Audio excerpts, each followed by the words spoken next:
तो दोस्तों हमें तो 2 मिनट लगते हैं पेट्रोल डलवाने में। हम पंप पे जाते हैं, पैसे देते हैं और हमारी टैंक फुल हो जाती है। लेकिन क्या आपको पता है कि पेट्रोलियम प्रोडक्ट्स किस किस मुश्किल से, कहाँ से रूट होके, किस चैलेंजेस से गुजर के हम तक पहुंचता है। तो आज की वीडियो में मैं आपको बताऊंगा कि कौन कौन से चैनल्स हैं, कौन कौन से रूट्स हैं, रिफाइनरीज क्या है और किस किस चैलेंजेस के थ्रू गुजरता है हमारा ये वाला सिस्टम। जब हम पेट्रोल आसानी से डलवा लेते हैं, डलवाने के बाद हमें नहीं पता होता कहाँ से आता है, कैसे आता है। तो बगैर देर किए वीडियो को स्टार्ट करते हैं। तो दोस्तों इसमें सबसे पहले वाली जो चीज आती है वो आती है सी रूट्स। सी रूट्स की अगर हम बात करें, कराची पोर्ट 80% तक इंपोर्ट वहां से होती है हमारी।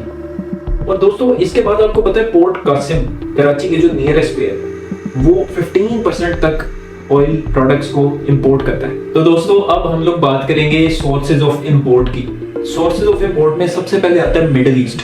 मिडिल ईस्ट में आपके सामने कौन कौन सी कंट्रीज आती हैं? सऊदी अरेबिया, यूएई, कुवैत, ये 3 कंट्रीज हैं जो कि 45% तक यहाँ से ऑयल प्रोडक्ट्स इंपोर्ट होती हैं।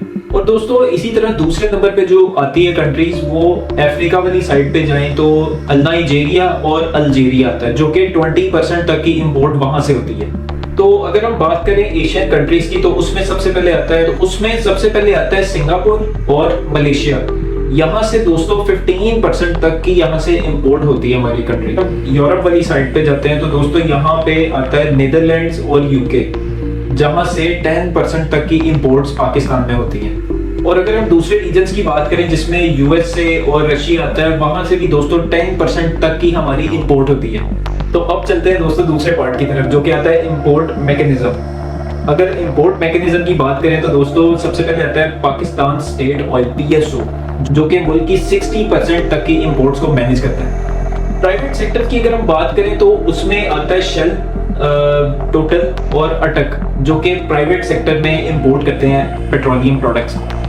तो इसी तरह जो टेंडर सिस्टम होता है उसमें PSO के साथ कुछ प्राइवेट फर्म्स भी पार्टिसिपेट करती हैं उसमें टेंडर्स में, जो फिर इकट्ठे मिलकर उसको इंपोर्ट करते हैं। तो अगर हम बात करें शिपिंग और लॉजिस्टिक्स की तो दोस्तों इसमें आते हैं VLCCs, very large crude carriers, जो कि बर्दाश्त करता है 2 लाख DWT तक ऑयल प्रोडक्ट्स।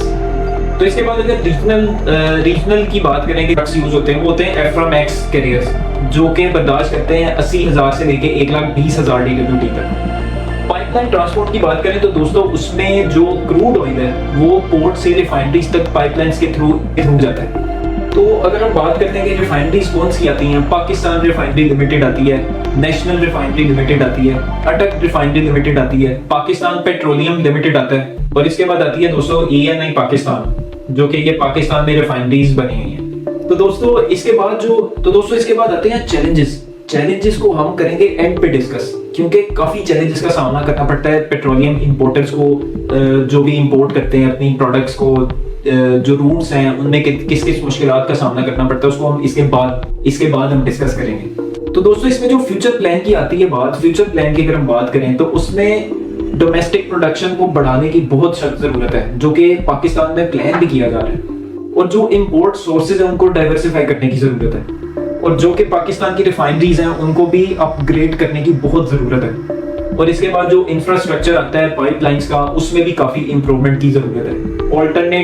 इसके अलावा ऑल्टरनेट एनर्जी सोर्सेज पर भी गौर फिक्र करने की जरूरत है पाकिस्तान को। सबसे पहला जो चैलेंज आता है वो इकोनॉमिक चैलेंजेस आते हैं। ग्लोबली प्राइस बढ़ती है अगर पेट्रोलियम प्रोडक्ट्स की, तो वो पाकिस्तान की इंपोर्ट पे बहुत असर डालता है उस चीज का। और इसी तरह अगर करेंसी की डीवैल्यूएशन होती है, जो कि ऑलरेडी पाकिस्तान काफी अच्छे से फेस कर रहा है, उस वजह से हमारा जो इंपोर्ट कॉस्ट है वो काफी इंक्रीज हो जाता है।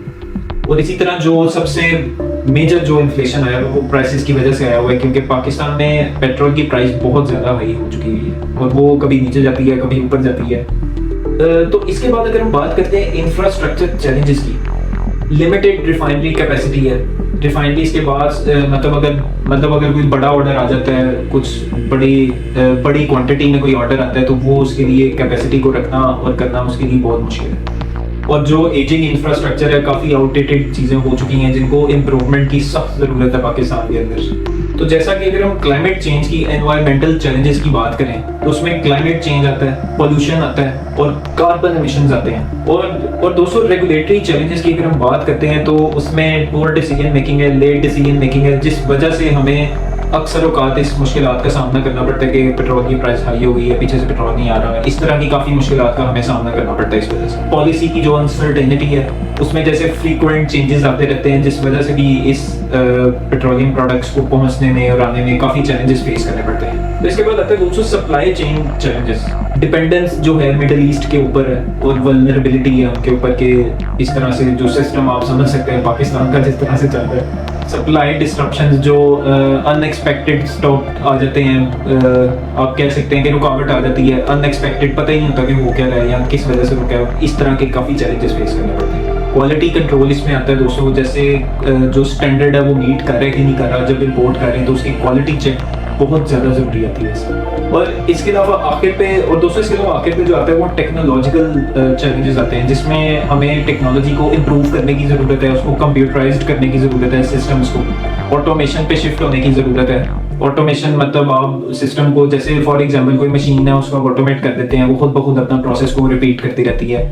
दोस्तों ये सारे चैलेंजेस को डिस्कस करने का मकसद ये है कि इन पे अमल करने के लिए हमें स्ट्रेटेजिक प्लानिंग बनाने की ज़रूरत है। बहुत ज़्यादा इन्वेस्टमेंट आती है इसमें पॉलिसीज बनानी पड़ती हैं इसके लिए। जैसे कि जो डिमांड है वो बढ़ रही है, तो पाकिस्तान एम कर रहे हैं कि हम इसको जल्द से जल्द इम्प्रूव करें, टेक्नोलॉजी को और बढ़ाएं और पाकिस्तान में इस तरह की आसानियां पैदा करें। तो दोस्तों वीडियो को यहाँ पे एंड करते हैं और मैं उम्मीद करता हूँ कि आपको वीडियो पसंद आई होगी। अगर कोई चीज़ आप कमेंट सेक्शन में मेंशन करना चाहते हैं तो आप ज़रूर मेंशन करके मुझे बताएं और मिलते हैं इंशाल्लाह नेक्स्ट वीडियो में आपके साथ। अल्लाह हाफिज़।